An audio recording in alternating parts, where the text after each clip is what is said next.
la dernière valeur, c'est celle du constructeur français ferroviaire Alstom qui a signé d'ailleurs un protocole d'accord pour fournir des trains à hydrogène au Royaume-Uni.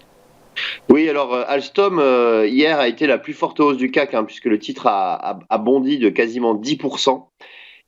Effectivement, ce qui a fait monter et bondir le titre, c'est que d'une part, la dynamique commerciale reste très forte, hein, comme vous l'avez dit, il y a un contrat avec le Royaume-Uni qui a été passé, mais le carnet de commandes, en fait, sur le trimestre, a bondi de 81%.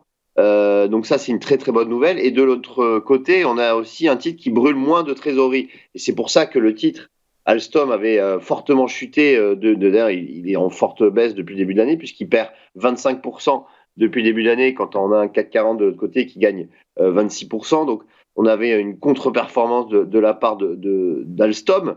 Et donc, le groupe a rassuré sur sa capacité à générer de la trésorerie malgré le rachat de Bombardier, hein, Bombardier Transport. Donc, c'est plutôt de bonnes nouvelles. Et donc, par conséquent, eh bien, hier, le titre a progressé de 10%. Ça a permis l'ouverture d'un gap, comme vous voyez à l'écran, gap haussier. Donc ça, c'est plutôt une bonne nouvelle en termes d'analyse technique.